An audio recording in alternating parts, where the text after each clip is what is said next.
Mukisa DFK Lamu. Leo change. Acting now. Happy people. Better country. So President wa DF. Oweshi wa Mathias Mpuga Nsamba.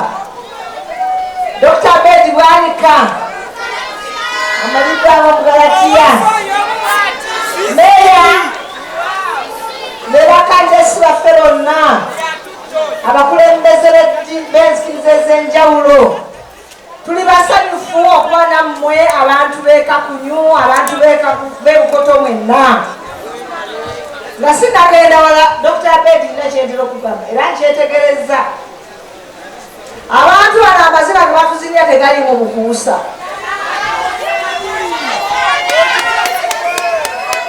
Bw'ofunako omukisa okuzinirako mu kkanisa naye endongo tujja kuzibawanga kubanga amazina mugategeera. Tujja kufunangayo obudde bwaffe tugambe nti leero luno mwana anyenyeza ekiwato wano nange nenkola ki netya. Basaba ne bannyabeyo nga tubuddeyo ffenna ababaka bammwe ab'ekibuga Masaka tuli basanyufu ku nsisinkano eno. Mwebale kujja ekyamazima mwatutuma omulimu gwammwe tugukoze n'emmeeme emu n'omutima gumu. Ebintu bingi tubikoze era nkakasa bulungi nga Dr. Bedi Wanika bingi abinnyonnyodde. Projects ez'enjawulo enguudo n'ekakasa zibabuulidde, ekisaawe we kituusa ababuuliddewo. Bingi bye tulina okukola, bingi bye tulina okuggusa. Naye mu ngeri ey'enjawulo nsaba mukulu w'ekitiibwa Mathias Mpuga Nsamba engalo mbabuulire ki.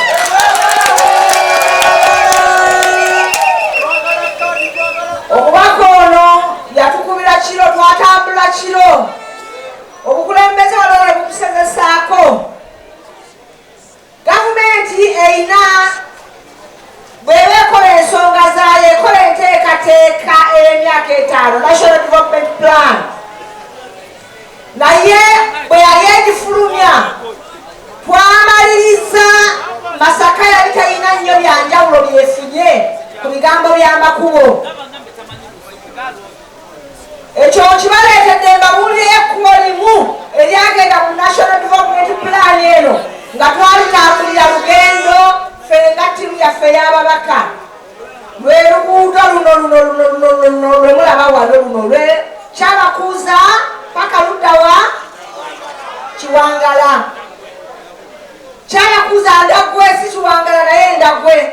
Lwaki mbagamba ekyo? Gavumenti bw'eba ekola projects tebulowooza nti bigwa bugwi. Epulaninga nti mu myaka weegiti bino bye tujja okuba nga tukoze eki tumaliriza. Kati bwe kimala okuyingirawo olwo ababaka bafuna we bakibanjira. Ekkubo lyammwe lino lyerimu kwebyo ebigenda okukola ki? Okubanjibwa. Projects nyingi ebyobulamu tubirowoozako n'emmeeme yaffe yonna. Dr. Bedi Simanyi baba babuulidde ebitanda bye twaleeta mu ddwaliro ly'Ebukoto. Eddwaliro ly'Ebukoto twaliwa ebitanda ne bifika nabo batwalina we babikola ki? We babiteeka. Era wakati mu byobulamu okumanya tubiriko nnyo mbabuulira nga manyite projects ezimu bazibabuulidde. Ffe ng'ababaka bammwe olwalina wa ambulensi yaffe gyeyazze. Ambulensi eyo gye mulaba eriko ebifaananyi ebinyirivu. Omanyi bagenda ne balaba ebifaananyi bagamba ne bafaanana batera batusanga tufaanana nga we biriko wali. Ambulensi eyo esembereko na wano. Ambulensi eyo ekuliddwa ababaka bammwe aba paalamenti basatu b'ofunanga omulwaddewo okwatanga bukwasi mafuta n'ogateekamu omulwadde ne bamutwala gy'akola ki? Egenda kubeerangamu omusawo, omulwadde asobola okufuna oxygeni, omulwadde basobola okumuteekako amacupa nga ambulensi y'ababaka yekola ki? Temugenda kuddayo kupangisa ambulensi za ssente nnyingi. Babateera mu muteesi mafuta ne mutambula ne mukola ki? Nsanze eby'amasomero wano ow'ekitiibwa Meya abibagamba. Masaka City ababaka abasobodde okuyisa projekiti y'okuddaabiriza amasomero 3 nga kuliko ebyakimanya kabonera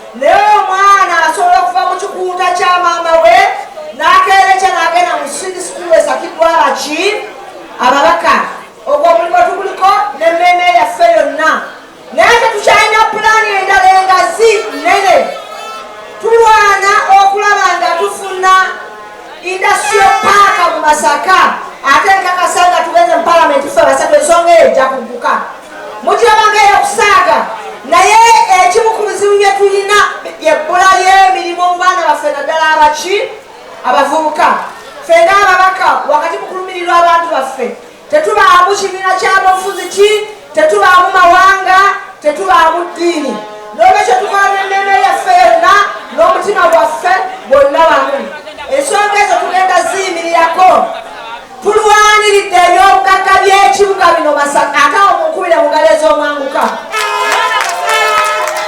bwemugenda ne mulowooza mbu abo banyumirwa ntalo naye temusaagisanga ekintu ekyammwe mwenna eyo eba nsonga nkulu nnyo gavumenti ekola projects nnyingi naye tekola wotalina ki ttaka kati omuntu yenna asaagira mu ttaka ly'ekibuga singa ne batebyasa bwe baakola naffe sitwandirisanzeewo tetulwanyisa bagula singa baba baguze mu butuufu kubanga omuntu ayinza okutunda eka emu mu kibuga wakati n'agyeka ku lunavula 15 ekyo kitegeeza nti bategekedde bannamasaka ab'emirembe egikola ki egijja naye ebintu by'okuwuutanyanga ssente eziva mu bintu by'ekibuga ne zigenda mu nsawo z'abantu ekyo tetujja kikkiriza n'olwekyo nsaba mbategeeze ng'olutabaalo olwoze nalukulembera twakazza ebyapa bya Masaka site 5 ne tulindiza abakulembeze b'ekibuga mukama atusaasire guno omwezi ogumu n'ekitundu nga basigaza mu ofiisi balema